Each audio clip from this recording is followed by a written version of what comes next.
प्रज्ञान IAS के daily current affair series में आप सभी का स्वागत है। चलिए क्वेश्चंस को देखते हैं। भारतीय सशस्त्र बलों को पूंजी अधिग्रहण के मामलों के लिए विशेष वित्तीय शक्तियां किस सीमा तक दी जाती हैं? विकल्प हैं 100 करोड़ रुपए तक, 200 करोड़ रुपए तक, 300 करोड़ रुपए तक और 500 करोड़ रुपए तक। सही उत्तर 300 करोड़ रुपए है। रक्षा मंत्रालय द्वारा जारी किए गए बयान के अनुसार 3 सशस्त्र सेवाओं को 300 करोड़ रुपए तक के पूंजी अधिग्रहण मामलों के लिए विशेष वित्तीय शक्तियां सौंपी गई हैं। रक्षा मंत्री राजनाथ सिंह की अध्यक्षता वाली रक्षा अधिग्रहण परिषद ने भारत और चीन के बीच बढ़ते सीमा विवाद या तनाव के बीच हथियारों और गोला बारूद की तत्काल पूंजी अधिग्रहण को तेजी से बढ़ाने के लिए यह शक्ति प्रदान की है। चलिए अब अगला प्रश्न देखते हैं। किस क्षेत्रीय संगठन ने वाणिज्य और उद्योग युवा नेताओं की पहल शुरू की है? विकल्प हैं ब्रिक्स, आसियान, G20, G7। सही उत्तर ब्रिक्स है। BRICS chamber of commerce and industry ने BRICS CCI young leaders initiative launch किया है। यह पहल युवा नेताओं और उद्यमियों को समर्थन और सशक्त बनाने के उद्देश्य से शुरू की गई है। इसका उद्देश्य युवाओं को सदस्य राष्ट्रों में उद्योग जोखिम और नौकरी के अवसर प्रदान करना है। अगला प्रश्न, HPV का संक्षिप्त नाम क्या है जिसका उल्लेख WHO और यूनिसेफ ने टीकाकरण में गिरावट के बारे में अपनी सावधानी से किया है?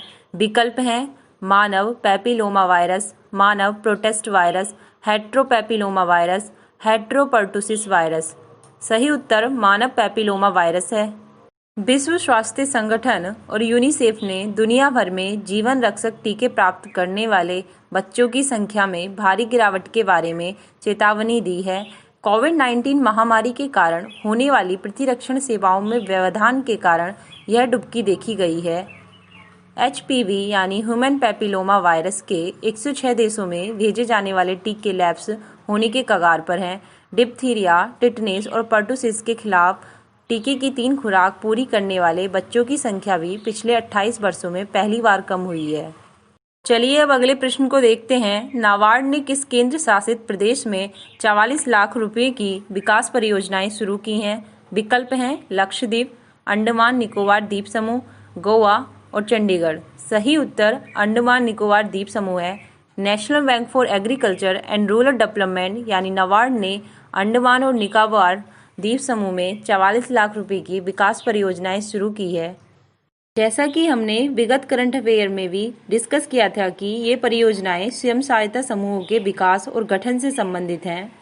SHG सदस्यों को मशरूम की खेती और बांस हस्तशिल्प बनाने आदि में ग्रामीण उद्यमिता को बढ़ावा देने के प्रशिक्षण और कौशल विकास प्रदान किया जाएगा।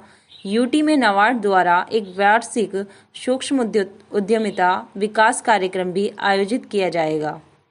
चलिए अब अगले प्रश्न को देखते हैं। अंतर्राष्ट्रीय ओलंपिक समिति ने 2022 डकार युवा ओलंपिक को किस वर्ष के लिए स्थगित कर दिया है? विकल्प हैं 2023, 2024, 2025 और 2026।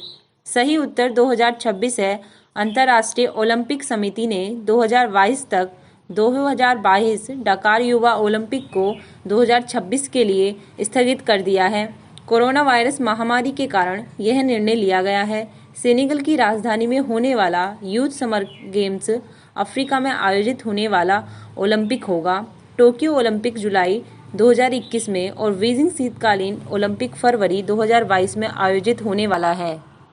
चलिए अब अगले प्रश्न को देखते हैं। फेडरल बैंक के MD और CEO के रूप में किसे नियुक्त किया गया है? विकल्प हैं अमिताभ चौधरी, श्याम श्रीनिवासन, पार्थ सारथी मुखर्जी, रामेश सोबती। सही उत्तर श्याम श्रीनिवासन है। भारतीय रिजर्व बैंक ने श्याम श्रीनिवासन को फेडरल बैंक के प्रबंध निदेशक और मुख्य कार्यकारी अधिकारी के रूप में फिर से नियुक्त किया है। 23 सितंबर 2020 को 22 सितंबर 2021 की समाप्ति की तारीख से प्रभावी रूप से नियुक्ति की गई है। उन्होंने वर्ष 2010 में निजी क्षेत्र के बैंक के MD और CEO के रूप में कार्यभार संभाला था। चलिए अब अगले प्रश्न को देखते हैं। मानव संसाधन विकास मंत्रालय का पहला ऑनलाइन निष्ठा कार्यक्रम किस राज्य में शुरू किया गया है? विकल्प हैं मध्य प्रदेश, गुजरात, आंध्र प्रदेश और उड़ीसा। सही उत्तर आंध्र प्रदेश है। केंद्रीय मानव संसाधन विकास मंत्री रमेश पोखरियाल निशंक ने आंध्र प्रदेश के प्रमुख संसाधन व्यक्तियों के लिए स्कूल प्रमुखों और शिक्षकों के लिए समग्र अग्रिम कार्यक्रम का पहला ऑनलाइन राष्ट्रीय पहल शुरू किया है। 2019 में योजना शुरू होने के बाद 33 राज्यों और केंद्र शासित प्रदेशों ने समागम शिक्षा के तहत कार्यक्रम शुरू किया है। NCERT राज्य स्तर पर निष्ठा प्रशिक्षण कार्यक्रम प्रदान करता है। चलिए अब अगले प्रश्न को देखते हैं। प्रोजेक्ट टुडे के अनुसार 2019-20 की पहली तिमाही में भारत का शीर्ष निवेश गंतव्य कौन सा राज्य है? विकल्प हैं महाराष्ट्र, तमिलनाडु, गुजरात और कर्नाटक। सही उत्तर तमिलनाडु है। प्रोजेक्ट टुडे के एक ऑनलाइन डाटाबेस प्रोजेक्ट टुडे के एक सर्वेक्षण के अनुसार 2019-20 की पहली तिमाही में तमिलनाडु भारत में शीर्ष निवेश गंतव्य है। राज्य में निवेश का प्रवाह 18,236 करोड़ रुपए है, जो कि कुल ताजा निवेश का 18.63% है। राज्य ने मई 2020 में 17 समझौतों पर हस्ताक्षर किए हैं। इसके बाद महाराष्ट्र में 11,229 करोड़ रुपए का निवेश प्रवाह हुआ है।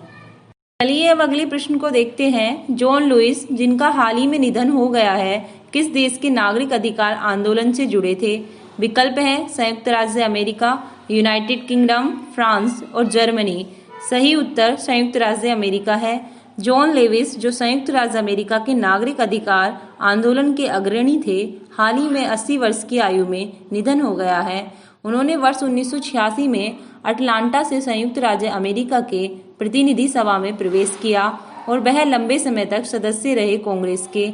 उनके ईमानदार और जागरूक लक्षणों के लिए उन्हें कांग्रेस के विवेक के रूप में प्रशंसा मिली थी। चलिए अब लास्ट क्वेश्चन देखते हैं। CSIR central mechanical engineering research institute, जिसने कोविड प्रोटेक्शन सिस्टम विकसित किया है, किस राज्य में स्थित है? विकल्प हैं तमिलनाडु, पश्चिम बंगाल, आंध्र प्रदेश और राजस्थान। सही उत्तर पश्चिम बंगाल है। CSIR central mechanical engineering research institute ने कार्यस्थल के लिए कोविड प्रोटेक्शन सिस्टम विकसित किया है। यह पश्चिम बंगाल के दुर्गापुर में स्थित है। प्रणाली में एक संपर्क रहित solar intelligence mask dispensing unit और थर्मल स्कैनर, एचलेस नल और एक 360 डिग्री कार फ्लैशर शामिल है। यह हेल्थ केयर वर्कर्स और फ्रंटलाइन सिक्योरिटी गार्ड्स को पूरी सुरक्षा प्रदान करेगा। आज की करंट अफेयर श्रृंखला यहीं समाप्त होती है। धन्यवाद।